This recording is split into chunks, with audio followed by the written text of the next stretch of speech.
ఈ cinema Jammu and కాశ్మీర్లో మొదలవుతుంది. అక్కడ మనం వేదాంత్ అనే వ్యక్తిని చూస్తాము. వేదాంత్ తమ్ముడు వీర్ ఒక ఆర్మీ ఆఫీసర్. అతను కొద్ది రోజుల క్రితం ఉగ్రవాదుల బాంబు పేలుడ్లో చనిపోయాడు. ఈ రోజు వేదాంత్ మరియు అతని కుటుంబం వీర్ను తలచుకుంటూ అతనికి పూజ చేస్తూ ఉన్నారు. అప్పుడే వేదాంత్కి ఓ న్యూస్ తెలుస్తుంది.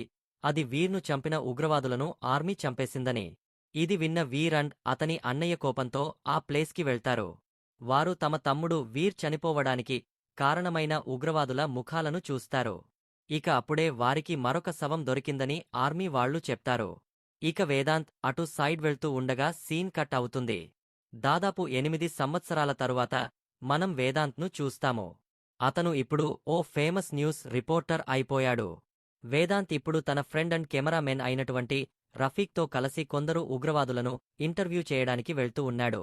ఉగ్రవాదులు అక్కడ ఓ కుటుంబాన్ని బంధించి నేరుగా టీవీ ద్వారా వాళ్ల డిమాండ్లను చెప్పాలని అనుకుంటూ ఉన్నారు. అయితే ఆర్మీ ఆఫీసర్స్ వేదాంత్ను లోపలికి వెళ్లిన తరువాత తమకు ఒక సిగ్నల్ ఇవ్వమని, దానితో తాము అక్కడికి వచ్చి ఉగ్రవాదుల నుండి ఆ కుటుంబాన్ని కాపాడతామని చెప్తారు. ఇక ప్లాన్ ప్రకారం వేదాంత్ లోపలికి వెళ్లి ఆ ఉగ్రవాదిని నీ డిమాండ్స్ ఏంటని అడుగుతాడు. దానికి వాళ్లు తమకి కాశ్మీర్ కావాలని అంటారు. ఇక అవకాశం చూసుకొని ఆర్మీ ఆఫీసర్స్ లోపలికి వస్తారు. ఉగ్రవాదులందరినీ చంపేసి ఆ ఫ్యామిలీని కాపాడతారు. ఆ ఎటాక్లో వేదాంత్కి లైట్గా గాయాలు అవుతాయి. తరువాత వేదాంత్కి తన సీనియర్ నుండి కాల్ వస్తుంది. అతను తమ ఛానల్కి ఇప్పుడు ఒక భావోద్వేగమైన కథ కావాలని చెప్తాడు. దానితో వేదాంత్ ఆశ్చర్యపోతాడు. ఇప్పుడు ఈ భావోద్వేగమైన కథను తాను ఎక్కడి నుండి తీసుకొని రావాలి? ఇక అప్పుడే కొద్ది రోజుల క్రితం తన ఫ్రెండ్ రఫీక్ తీసిన వీడియో గుర్తొస్తుంది. అందులో ఓ చిన్న పిల్లను జైల్ నుండి స్కూల్కి తీసుకెళ్తూ ఉంటారు. ఇది వేదాంత్కి కొంచెం ఇంట్రెస్టింగ్గా అనిపిస్తుంది. అతనిక తన కొలీగ్ని దాని గురించి కనుక్కోమని చెప్తాడు. ఇప్పుడు ఆ కొలీగ్ చెప్తుంది, ఆ చిన్న పిల్ల పేరు సెహర్, ఆమె జైల్లోనే పుట్టింది. ఆమె తల్లి పేరు కాయనాజ్, ఆమె ఒక ఉగ్రవాది. గత 8 సంవత్సరాలుగా జైల్లోనే ఉంది. ఇప్పుడు ఈ కథ వేదాంత్కి చాలా ఇంట్రెస్టింగ్గా అనిపించి దాన్ని కవర్ చేయాలని నిర్ణయించుకుంటాడు. తరువాత వేదాంత్ సెహర్ను కలుసుకుని ఆమెతో మాట్లాడతాడు. ఆ చిన్న పాప అమాయకంగా తాను ఒంటరిగానే స్కూల్కి వెళ్తోందని, ఎందుకంటే తన అమ్మ జైల్లో ఉన్నందున బయటకి రాలేదని చెప్తుంది. ఇప్పుడు వేదాంత్ జైలర్తో కాయనాజ్ను ఇంటర్వ్యూ చేయడానికి పర్మిషన్ అడుగుతాడు. ఇక చాలాసేపు ఆమెను బ్రతిమలాడాక ఆ జైలర్ కాయనాజ్ను ఇంటర్వ్యూ చేసేందుకు ఒప్పుకుంటుంది. ఇప్పుడు వేదాంత్ కాయనాజ్ దగ్గరికి వెళ్లి ఆమె కథను చెప్పమని అడుగుతాడు. కాని కాయనాజ్ తన కథను చెప్పేందుకు ఇష్టపడదు. అయితే వేదాంత్ మళ్లీ మళ్లీ ఆమెను అడుగుతాడు. అయినప్పటికీ ఆమె మౌనంగా ఉంటుంది. ఇక వేదాంత్ ఓ ప్లాన్ వేస్తాడు. అతను సెహర్ గాలిపటం ఎగురవేస్తున్న ఫోటో తీసి కాయనాజ్కు చూపిస్తాడు. దాన్ని చూసి ఎమోషనల్ అయిన కాయనాజ్ కనీసం తన కూతురికైనా స్వేచ్ఛ దొరకాలని ఆలోచించి తన కథను వేదాంత్కు చెప్పేందుకు ఒప్పుకుంటుంది. ఇప్పుడు ఆమె తన కథను చెప్పడం స్టార్ట్ చేస్తుంది. 8 సంవత్సరాల క్రితం ఆమె పాకిస్తాన్లో ఉండేది. ఆమెకు ఫారూక్ అనే వ్యక్తితో పెళ్లి జరుగుతుంది. మొదట్లో వాళ్ల మ్యారేజ్ లైఫ్ సంతోషకరంగానే సాగుతుంది. కాని పెళ్లై 3 సంవత్సరాలు అయినప్పటికీ కాయనాజ్కు పిల్లలు పుట్టకపోవడంతో తరచుగా ఆమెను తన అత్త మాటలతో వేధిస్తూ ఉండేది. ఒకరోజు ఫారూక్ కాయనాజ్ను ఆమె పుట్టింటికి తీసుకెళ్లి కొన్ని రోజులు అక్కడే ఉండమని చెప్తాడు. తరువాత కాయనాజ్ తన తండ్రి ఆరోగ్యం పాడై మానసికంగా ఇబ్బంది పడుతుండడం చూసి ఆమె తల్లిని దీని గురించి అడుగుతుంది. అప్పుడు ఆమె, ఆయన నీ గురించే టెన్షన్ పడుతూ ఉన్నాడని చెప్తుంది. నా గురించి ఎందుకు టెన్షన్ పడుతున్నారని కాయనాజ్ ఆమెను అడిగినప్పుడు, పెళ్లై సంవత్సరాలు గడుస్తూ ఉన్నా నీకు పిల్లలు పుట్టకపోవడంతో ఫారూక్ రెండో పెళ్లి చేసుకుంటున్నాడని చెప్తుంది. ఇది విన్న కాయనాజ్ చాలా బాధపడుతుంది. ఇక ఆమె వెంటనే ఫారూక్ ఇంటికి వెళ్లగా అతను ఇప్పటికే పెళ్లి చేసేసుకుని ఉంటాడు. ఆమె ఫారూక్ని తనకి అన్యాయం చేయవద్దని, పిల్లల గురించి డాక్టర్ దగ్గరికి వెళ్లి చెక్ చేయించుకుందామని బ్రతిమలాడుతుంది. కాని అతను ఆమె మాటలు అస్సలు వినలేదు.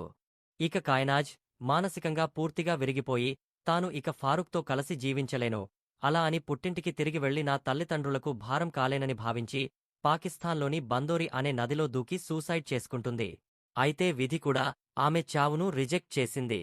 బందోరి నదిలో దూకిన కాయనాజ్ భారత సరిహద్దులోకి కొట్టుకు వస్తుంది. అయితే ఇండియన్ ఆర్మీ ఆమెను చూసినప్పుడు ఆమెకు దగ్గర్లోనే కొందరు ఉగ్రవాదులు కూడా చనిపోయి పడి ఉండడంతో వాళ్లు ఈమెను కూడా ఉగ్రవాది అనుకుని 15 నెలలు జైలు శిక్ష విధించారని, అయితే ఆమె కేస్ను ఏ లాయర్ టేకప్ చేయకపోవడం వల్ల తాను 8 సంవత్సరాలుగా జైల్లోనే ఉంటోందని చెప్తుంది.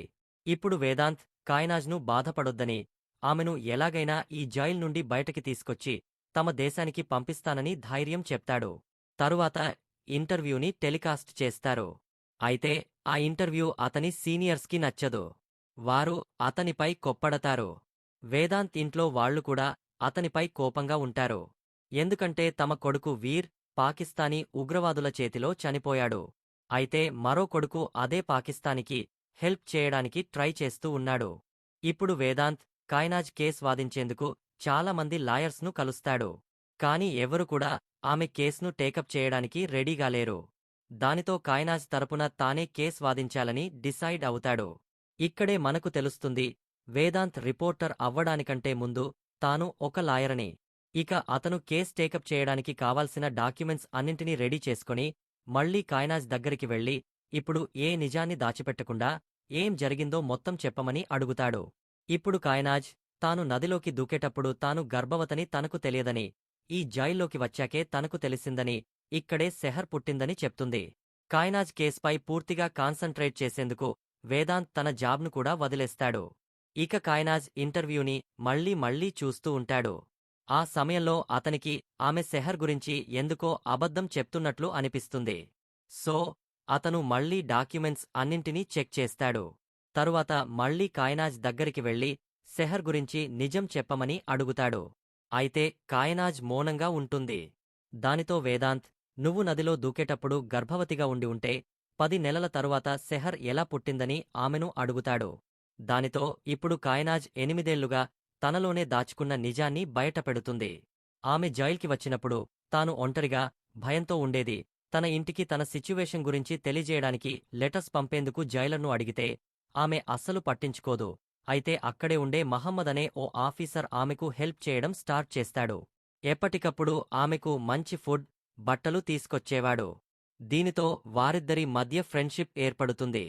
దీనిని అడ్వాంటేజ్గా తీసుకున్న మహమ్మద్ ఓ రోజు ఆమెకు దగ్గరవడానికి ట్రై చేస్తాడు. అయితే కాయనాజ్ అతనికి నో చెప్తుంది. దీనితో మహమ్మద్ కోపంతో రగిలిపోయి ఆమెను తిట్టి ఆమెపై బలాత్కారం చేస్తాడు. ఇప్పుడు ఇది విన్న వేదాంత్ షాక్ అవుతాడు. అతను మహమ్మదే సెహర్ తండ్రిని ఈ సమాజానికి తెలిసేలా చేయాలని అంటాడు. కాని కాయనాజ్ మహమ్మద్ గురించి లోకానికి తెలిస్తే సెహర్ భవిష్యత్తు ఏమవుతుందంటూ భయపడుతుంది. దానితో సెహర్కి ఏమీ జరగదంటూ వేదాంత్ ఆమెకు హామీ ఇస్తాడు. ఇప్పుడు ఇక కోర్ట్లో కేసు మొదలవుతుంది. వేదాంత్ మహమ్మద్ను కోర్ట్లో న్యాయస్థానం ముందు నిలబెడతాడు. మహమ్మద్ నిర్మొహమాటంగా తనకు కాయనాజ్కు సంబంధం ఉందని కోర్ట్లో చెబుతాడు. అయితే కాయనాజే తనని ఫోర్స్ చేసిందని చెప్తాడు. అది విన్న కాయనాజ్ కోపంతో తాను ఎన్నిసార్లు నో చెప్తూ బ్రతిమలాడినప్పటికీ మహమ్మదే తనని ఫోర్స్ చేశాడని చెప్తుంది. ఇక దీనిపై మహమ్మద్ కోపంగా పాకిస్తానీ ఉగ్రవాదులకు ఇలానే జరగాలని, తాను ఏది కావాలనుకుంటే అది చేస్తానని, చంపాల్సిన అవసరమొచ్చినా వెనుకాడనని అంటాడు. ఆ మాటలు విన్న జడ్జ్ మహమ్మద్ ఎలాంటివాడో అర్థం చేసుకుని అతనికి జైలు శిక్ష విధిస్తాడు. ఇప్పుడు వేదాంత్ అపోనెంట్ లాయర్ కాయనాజ్కి ఇలా జరిగిందే నిజమైతే తాను ముందే దీని గురించి ఎందుకు చెప్పలేదని అడుగుతుంది. అందుకు కాయనాజ్ తాను జైలర్కి ఈ విషయం చెప్పిందని, అయితే ఆ జైలర్ దీని గురించి బయటకు చెప్పినట్లయితే మహమ్మద్ లాంటి వాళ్లను చాలామందిని తాను ఆమె సెల్లోకి పంపుతానని బెదిరించిందని, అందుకే తాను భయంతో మౌనంగా ఉండిపోయానని చెప్తుంది. ఆ తరువాత ఆమెకు తాను తల్లి కాబోతున్నానని తెలిసింది. అయితే ఆమె ఎప్పటినుంచో తల్లి కావాలనుకుంటోంది. అందుకే ఆమె అబార్షన్ చేయించుకునే ధైర్యం చేయలేదు. ఇప్పుడు వేదాంత్ కోర్ట్లో ఒక ముఖ్యమైన విషయం చెబుతాడు. సాధారణంగా బోర్డర్ దగ్గరికి చాలామంది ప్రజలు వచ్చివెళ్తూ ఉంటారని, అయితే మన ఆర్మీకి తెలుసు ఎవరు సామాన్యులు, ఎవరు ఉగ్రవాదులు అనేది. కాబట్టి మన ఆర్మీ వాళ్లు తిరిగవాళ్లను వాళ్ల ప్లేస్కి పంపించేస్తారు. కాని కాయనాజ్ లాంటివారు కొన్నిసార్లు పొరపాటుగా బలైపోతుంటారు. కాయనాజ్ బోర్డర్ దగ్గర ఆర్మీకి దొరికినప్పుడు ఆమె తనని వదిలి పెట్టమని అడగలేదు. నేను చనిపోవాలనుకుంటున్నాను, నన్ను నదిలోకి విసిరేయండి అంటూ ఏడుస్తూ బ్రతిమలాడింది. ఇప్పుడు ఇది విన్న కాయనాజ్ ఈ విషయం గురించి తాను ఎప్పుడు కూడా వేదాంత్కి చెప్పలేదు. సో అతనికి ఇది ఎలా తెలిసిందని ఆశ్చర్యపోతుంది. ఇక్కడే మనకు అతి పెద్ద నిజం బయటపడుతుంది. 8 సంవత్సరాల క్రితం తన తమ్ముడు చనిపోయిన తర్వాత ఉగ్రవాదుల మృతదేహాలు చూడడానికి వేదాంత్ వెళ్ళినప్పుడు ఇక్కడ ఇంకొక శవం దొరికిందంటూ ఓ గొంతు వినిపిస్తుంది. అది శవం కాదు, అక్కడ ఉన్నది కాయ్నాజ్. ఆమె బతికే ఉంది.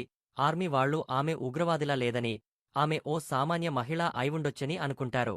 అయితే వేదాంత్ తన తమ్ముడు వీర్ను పాకిస్తానీ ఉగ్రవాదులు చంపేశారనే కోపంతో పాకిస్తానీ వాళ్లను నమ్మొద్దు, ఆ అమ్మాయి కూడా ఉగ్రవాదే అయి ఉంటుంది, ఆమెను వదిలేయకండి, ఆమెకు ఖచ్చితంగా శిక్ష పడాలి అని చెప్తాడు. దానితో ఆర్మీ వాళ్ళు ఆమెను అరెస్ట్ చేశారు. దాంతో ఆమె జీవితం నాశనమయ్యింది. ఇది తెలుసుకున్న కాయ్నాజ్ వేదాంత్ మీద చాలా కోప్పడుతుంది. ఎటు చూసినా ఆమె పరిస్థితికి కారణం వేదాంతే. వేదాంత్ కూడా తన తప్పుడు నిర్ణయానికి తనపై నమ్మకం కోల్పోతాడు, బాధపడతాడు. ఆమెను క్షమించమని వేడుకుంటాడు. కాని ఆమె అక్కడి నుండి ఏడుస్తూ వెళ్ళిపోతుంది. తర్వాత కోర్ట్లో తన తమ్ముడు వీర్ను పాకిస్తానీ ఉగ్రవాదులు చంపారని చెప్పినప్పుడు ఆమెకు ఆ రోజు వేదాంత్ అలా ఎందుకు అన్నాడో అర్థమవుతుంది. వాస్తవానికి వేదాంత్ తమ్ముడు వీర్ చనిపోవడానికి కారణం సలీం అనే ఉగ్రవాది. అతన్ని ఒకప్పుడు ఇండియన్ ఆర్మీ పట్టుకుంది. అప్పుడు వేదాంత్ లాయర్గా ఉండేవాడు. అతను సలీం నిర్దోషని అనుకున్నాడు. దానితో వేదాంత్ అతని కేసును వాదించి సలీంను విడుదల చేయించాడు. అయితే జైలు నుండి బయటికి వచ్చిన తర్వాత అదే సలీం వీర్ను చంపేశాడు. ఆ బాధలోనే వేదాంత్ ఆ రోజు అలా మాట్లాడాడు. ఇది తెలుసుకున్న తర్వాత కాయ్నాజ్ వేదాంత్ పరిస్థితిని అర్థం చేసుకుంటుంది. కోర్టు కాయ్నాజ్ను నిర్దోషిగా ప్రకటించి ఆమెను మరియు ఆమె కూతురిని పాకిస్తాన్కి పంపాలని ఆదేశిస్తుంది. చివరికి తాను తన ఇంటికి, తల్లిదండ్రుల దగ్గరకు వెళ్లబోతున్నానని తెలిసి కాయ్నాజ్ చాలా ఆనందపడుతుంది. కాయ్నాజ్ను వాఘా బార్డర్ ద్వారా పాకిస్తాన్ పంపేందుకు వేదాంత్ అన్ని డాక్యుమెంట్స్ రెడీ చేస్తాడు. ఇండియా నుండి పర్మిషన్ వస్తుంది. కాని పాకిస్తాన్ ఆఫీసర్స్ కాయ్నాజ్ పాకిస్తాన్కి రావచ్చు, కాని ఆమె కూతురు సెహర్ పాకిస్తాన్లోకి రావడానికి వీల్లేదని చెప్తారు. ఎందుకంటే సెహర్ నాన్న మహమ్మద్ ఓ ఇండియన్, అలాగే ఆమె ఇండియాలో పుట్టింది. అందువల్ల ఆమె ఇప్పుడు ఓ ఇండియన్. కాబట్టి ఆమెను పాకిస్తాన్లోకి రానివ్వమని చెప్తారు. ఇప్పుడు సెహర్ లేకుండా కాయ్నాజ్ పాకిస్తాన్కి వెళ్లలేదు. సో వేదాంత్ ఆమెను భారత్కి తిరిగి రమ్మని, కాయ్నాజ్ తన కూతురుతో పాటు పాకిస్తాన్ వెళ్లేందుకు తాను ప్రయత్నిస్తానని చెప్తాడు. వేదాంత్ కాయ్నాజ్ను తన ఇంటికి తీసుకెళ్తాడు. కాని వేదాంత్ తండ్రి చాలా కోపంగా ఉంటాడు. ఆయనకు ఉన్న బాధల్లా ఓ పాకిస్తానీ ఉగ్రవాది తన కొడుకుని చంపాడు. సో తాను ఈ పాకిస్తానీ మహిళ ఇంట్లో ఉండేందుకు ఒప్పుకొనని చెప్తాడు. దానితో వేదాంత్ కాయ్నాజ్ మరియు సెహర్ను వేరే ఇంట్లో ఉంచి వారిని పాకిస్తాన్కి పంపే మార్గాన్ని వెతుకుతూ కష్టపడుతూ ఉంటాడు. రోజులు గడిచిపోతూ ఉంటాయి, కాని సొల్యూషన్ మాత్రం దొరకదు. అప్పుడే వారికి తెలుస్తుంది ఓ పాకిస్తానీ మంత్రి ఇండియాకి వస్తున్నాడని. ఇక వేదాంత్ ఓ ఇండియన్ ఆఫీసర్ హెల్ప్తో ఆ మంత్రిని కలుస్తాడు. కాని ఆ మంత్రి పెద్దగా స్పందించడు. ఇది చూసి కాయ్నాజ్ కోపంతో తన దేశపు వారే తమను ఎందుకు తమ దేశానికి రమ్మని అడగడం లేదని ఆ మంత్రిని అడుగుతుంది. దానితో ఆ మంత్రి అక్కడి నుండి వెళ్ళిపోతాడు. అయితే కాయ్నాజ్ ఆ టైంలో మాట్లాడిందంతా కూడా మీడియాలో వైరల్ అవుతుంది. ప్రజలంతా ఆమెకు సపోర్ట్ చేయడం స్టార్ట్ చేస్తారు. దానితో కాయ్నాజ్ అండ్ సెహర్లను పాకిస్తాన్కు పంపాలంటూ ఆర్డర్స్ వస్తాయి. ఇక అదే టైంలో వేదాంత్కి తన తండ్రి ఆరోగ్యం బాగోలేక హాస్పిటల్లో జాయిన్ అయ్యారని తెలుస్తుంది. హాస్పిటల్లో వేదాంత్ తల్లి తన భర్తను వేదాంత్ను క్షమించమని ఒప్పిస్తుంది. వీర్ చనిపోయాడు, కాని వేదాంత్ను కూడా మనం ఇప్పుడు పోగొట్టుకోవద్దు. వేదాంత్ తన వల్లే వీర్ చనిపోయాడని రిగ్రెట్ అవుతూ రోజూ బాధపడుతున్నాడు.